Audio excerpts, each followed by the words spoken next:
Hello दोस्तों, नमस्कार। आज की कहानी है गणेश जी और कंजूस औरत। तो चलिए हम कहानी को शुरू करते हैं। श्रीचंद नाम का एक व्यक्ति भगवान गणेश जी का बहुत बड़ा भक्त था। वह बुधवार के दिन भगवान गणेश जी के व्रत रखता था। एक बार जब वह सो रहा था तब भगवान गणेश उसके सपने में आए और कहने लगे, श्रीचंद, तुम मेरे बुधवार के व्रत और पूजा सच्चे हृदय से करते हो। मैं चाहता हूँ कि तुम आने वाले बुधवार को एक बालक को घर में भोजन के लिए आमंत्रित करके उसे प्रेम पूर्वक भोजन कराओ, जिससे तुम्हारे घर में सुख समृद्धि और धन धान्य का वास होगा। श्रीचंद ने यह बात अपनी पत्नी निर्मला से कही। श्रीचंद की पत्नी निर्मला स्वभाव से बहुत ही कंजूस थी। वह कभी भी दान पुण्य नहीं करती थी। वह अपने पति से कहने लगी कि तुम भी क्या सपनों की बातों पर विश्वास करते हो। अगर ऐसे सपनों की बातें सच होने लगती तो हमारे सारे भंडार भरे होते। अगर ऐसे ही तुम्हारा दान पुण्य करने का कार्यक्रम चलता रहा तो जो थोड़ा बहुत धन्य धान्य घर में है वह भी तुम सब लुटा दोगे। वह कहने लगा कि निर्मला, यह सिर्फ एक ही बुधवार की तो बात है और एक बालक को ही तो भोजन कराना है। एक थाली किसी को भोजन दे भी दिया तो तुम्हारा क्या बिगड़ जाएगा। निर्मला बोली, ठीक है, बुधवार तो आने दो, तब देख लेंगे। श्रीचंद को पता था कि निर्मला इस शुभ कार्य को करने में आनाकानी करेगी, इसीलिए वह दूसरे दिन उसे फिर याद दिलाता है कि निर्मला, कल बुधवार है। तुम्हें याद है ना, हमें कल किसी एक बच्चे को भगवान गणेश के नाम का भोजन कराना है।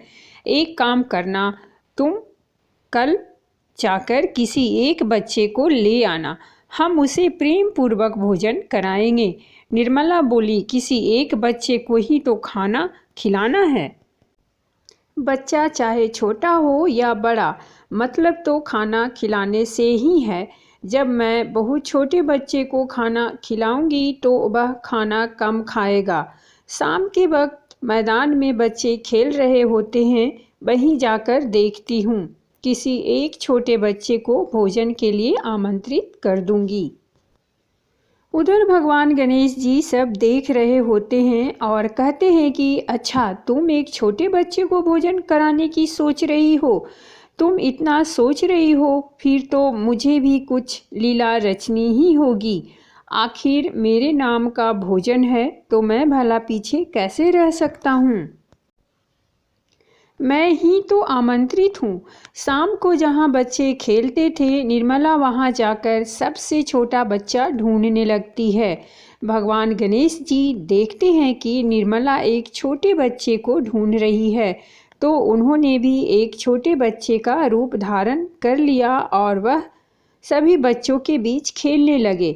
निर्मला की नज़र उस छोटे से बच्चे पर पड़ी और उसे देखते ही कहती है कि वह छोटा सा बच्चा ठीक रहेगा। वह उस छोटे बच्चे से कहती है, बेटा, क्या तुम कल मेरे घर खाना खाने आ सकते हो? मैं तुम्हें भोजन के लिए आमंत्रित करती हूँ। यही पास में मेरा घर है, तुम अपने घर पर पूछकर आ जाना। छोटा बच्चा बोला, ठीक है माँ जी। निर्मला बोली, चलो अच्छा है जो मुझे छोटा बच्चा मिल गया। वह थोड़ा सा भोजन ही खाएगा और मेरा काम आसान हो जाएगा। अगले दिन जब भगवान गणेश छोटा सा बच्चा बनकर निर्मला के घर गए तो निर्मला ने उनके सामने 2 पूरी, थोड़ा सा हलवा, थोड़ी सी सब्जी और थोड़ी खीर भोजन करने के लिए रख दी। गणेश जी ने तो फटाफट उस भोजन को खा लिया और कहा, माँ जी, भोजन तो बहुत ही स्वादिष्ट बना है। अभी और भोजन खाने की इच्छा है। ऐसा लग रहा है मैं तो अभी भूखा ही हूँ। तब श्रीचंद ने कहा, निर्मला, रसोई से जाकर और भोजन ले आओ। लगता है इस बच्चे को भोजन बहुत ही स्वादिष्ट लगा है। छोटे बच्चे तो भगवान का रूप होते हैं। हमारे घर में इस बालक को हमारे द्वारा परोसा गया भोजन पसंद आया है। यह हमारे लिए बहुत ही प्रसन्नता की बात है। निर्मला बोली, अच्छा कोई बात नहीं बेटा, तुम तब तक यह खीर खाओ, मैं और भोजन लाती हूँ। निर्मला बालक के सामने भोजन परोसती जाती और भगवान गणेश जी बालक रूप में भोजन को फटाफट खत्म करते जाते। थोड़ी देर बाद बालक ने कहा, माँ मैं अभी भी भूखा हूँ, मुझे और भोजन चाहिए। निर्मला कुछ भी समझ नहीं पा रही थी। जितना भी भोजन निर्मला ने बनाया था गणेश जी सभी खा जाते हैं और फिर बोलते हैं, माँ मैं तो अभी भी भूखा हूँ। निर्मला को गुस्सा आ जाता है। वह बोलती है, अब तुझे क्या दूँ? जितना भी खाना मैंने बनाया था सब ले आई हूँ, तू तो सारा खाना खाता ही जा रहा है। तब श्रीचंद ने कहा, मुझे यह चमत्कारी बालक दिखाई पड़ता है, फिर भी अतिथि तो भगवान का रूप होते हैं, हमें इस बालक की बात को मानना ही होगा। यह जैसा कहता है हमें वैसा ही करना होगा। बालक कहता है, माँ अभी तुम्हारे घर में भोजन खत्म नहीं हुआ है। भंडार घर में मूंग दाल और चावल रखे हैं, घर में दही रखा है, वह सब भी ले आओ। निर्मला सोचती है, इस बालक को कैसे पता कि हमारे घर में क्या क्या रखा है? कुछ समझ नहीं आ रहा। मुझे तो सच में इस बालक पर बहुत गुस्सा आ रहा है। सब कुछ तो इसके आगे रख दिया है, यह तो सब खाता ही जा रहा है। तब श्रीचंद ने कहा कि घर में जो दालें और आटा रखे हैं वह भी ले आओ। निर्मला वह सब भी ले आती है। भगवान गणेश जी दाल और आटा भी खा जाते हैं। तब भगवान गणेश बोलते हैं, जो सामने गेहूं की बोरी रखी है वह भी ले आओ। तब निर्मला कहती है, यह बालक है या कोई भूत दैत्य जिसको मैं घर ले आई हूँ? मैं तो इसे छोटा बच्चा समझकर लाई थी। मैं यह सोच रही थी कि यह कम खाएगा। अब वह श्रीचंद को भी डांटना शुरू कर देती है और कहती है कि और करो बालक को भोजन पर आमंत्रित।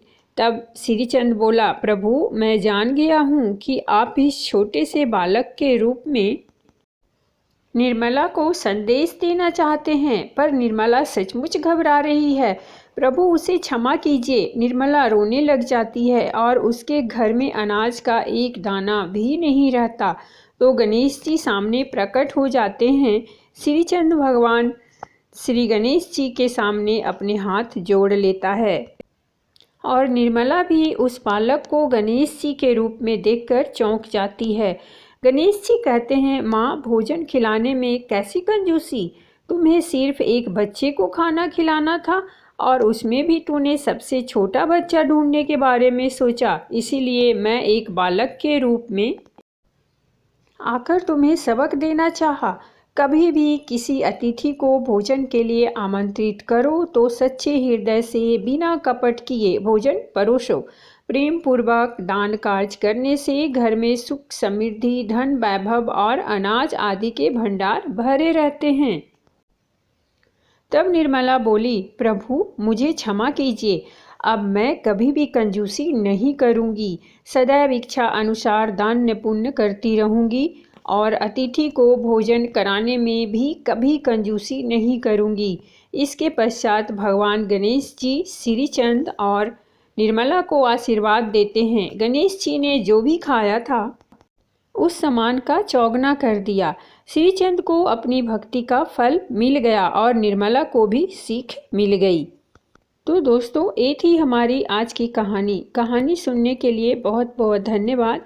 और अगर आपको हमारी ये कहानी पसंद आई हो तो प्लीज़ हमारे चैनल को सब्सक्राइब कीजिए, वीडियो को लाइक और शेयर जरूर कीजिए। तब तक के लिए धन्यवाद। मिलते हैं एक नई कहानी के साथ दूसरे वीडियो।